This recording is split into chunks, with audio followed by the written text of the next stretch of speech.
So I figured I'd do a video of a 2005 Buick Lesabre. Well, a couple things here. We're not gonna go in mechanical details, but an elderly lady who owned this car. I'm a second owner. The bottom front bumper cover, the whole thing that holds all this stuff on here, headlights and all that. The original one that came with it was pretty beat up. I had to replace it, so I replaced it with a cheap one off eBay for like 200 bucks. Well, the paint flakes off. I am no automotive expert, and this is a Buick Lesabre. It's like the Toyota Camrys of GM cars of that era. It's nothing. It's not worth anything. It's worth it to me because I grew up with these kind of cars of this body style.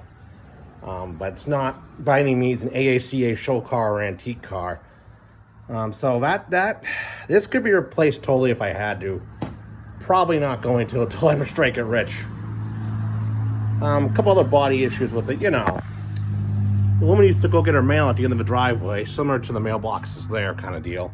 And she crashed into the trees at the end of the driveway. This is scraped up so bad I taped it. Hard to replace it with gray tape.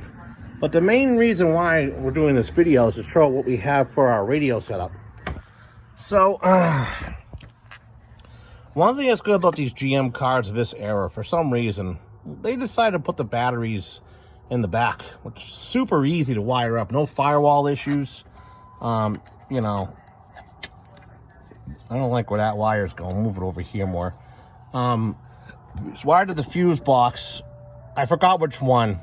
But this sends a signal to this relay, which by the way, this relay is very, it's 200 amps. This stuff isn't gonna come close to 200 amps. But this cheap little thing here, this is a switch box, and everything's key on. I put a ground wire here for the CB, hoping to reduce some alternator line. We'll see how that goes in a separate video. I might retape this up too. I don't like where that's kind of going. Then we got the antennas here. I used the Fire Stick type mounts. I didn't want to deal with NMO. I tried on the Camry to my old Toyota Camry to use an NMO mount for a CB radio antenna, and I don't know why, but I couldn't get the NMO mount to ground.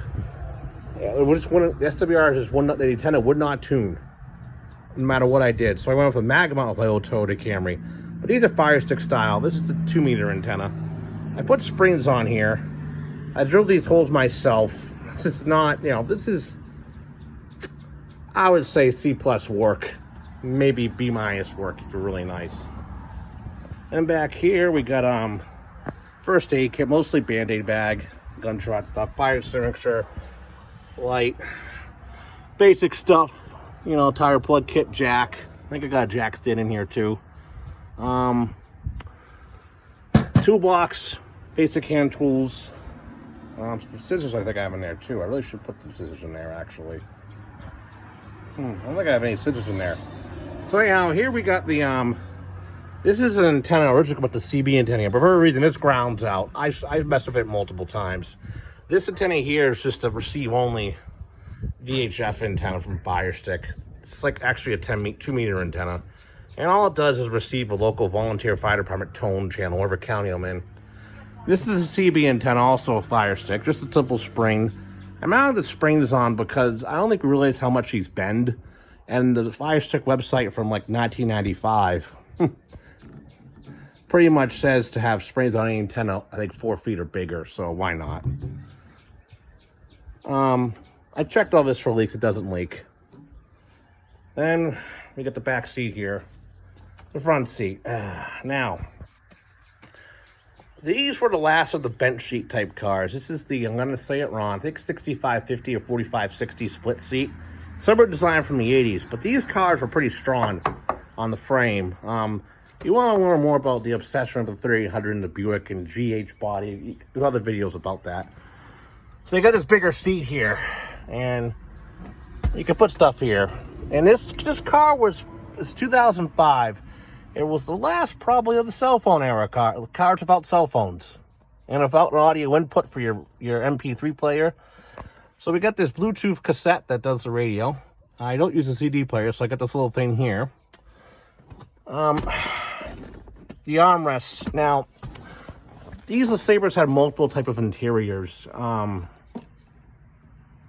it never ends. Some even had bucket seats. It goes on and on. I like this platform because it's pretty cheap to work with. It's not out of sight financially to buy one of these road ready. They are not as expensive as the Crown Victoria. And I don't want to have something that says I'm a cop. You know, I mean, this is my radio car. This car pretty much I use for going on long trips when I go to car shows or go visit other faraway areas. It's just a nice road warrior car. The PT Cruiser I use just around town because I don't go more than like maybe 10 miles, 20 miles a day. So anyhow, on to the radios. Let's see here. So, of course, I have the keys with me.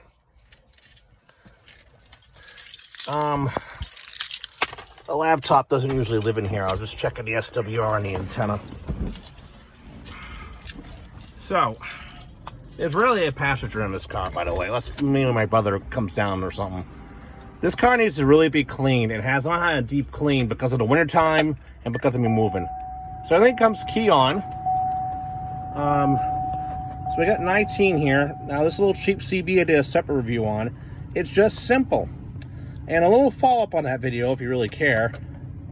Most of the newer President radios are coming out with. They come out with all these FM radios, which, I mean, I have in the garage, I have an Anytone 10-meter radio I play around with. But you want to do FM, that's great. But most truckers are going to be on AM. And that's the air shocks going in effect. These cars have air shocks. I mean, these are like hidden gems if you're into this kind of stuff.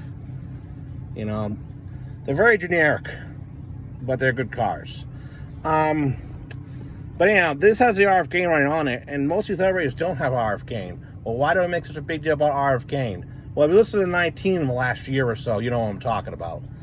It's not so much the skip noise, it's the fact I just want to hear who's in front of me. I want to go back and forth with truckers probably 1 to 2 miles away. A skip shooter radio. Right here it's on scanning. We lived in an encrypted county. This is a Kenwood 2-meter radio. Doesn't transmit. I don't have a mic. I mean, it does transmit, but I don't have it. It's on that back antenna. It doesn't transmit. It has no ground for some reason, or I don't know what's wrong with it. But all it says is monitor fire and EMS, the endless tones. See, this is a local, this is a, what is this? A ID800H. This is my 2-meter 440 radio. Mostly I do 156.520. It is D-Star capable, but the programming for it's a nightmare. And when I do digital modes on AM, VHF, UHF, I use my hotspot.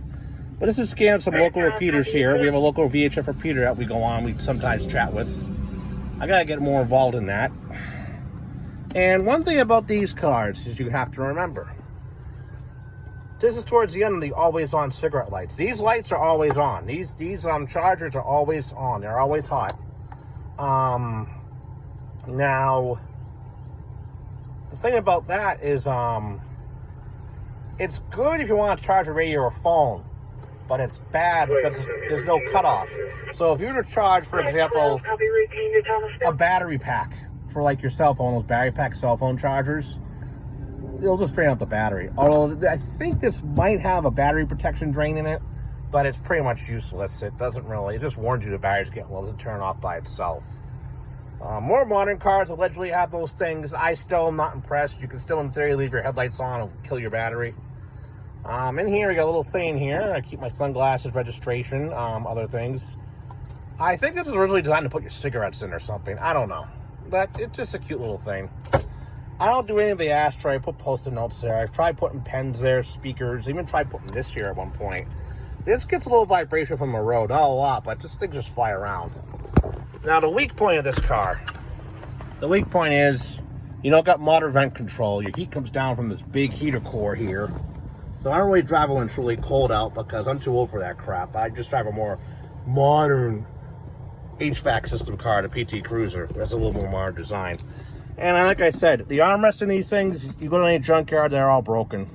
Luckily mine, I snapped with my big fat gut trying to reach over and wire up a radio, and I have these things here.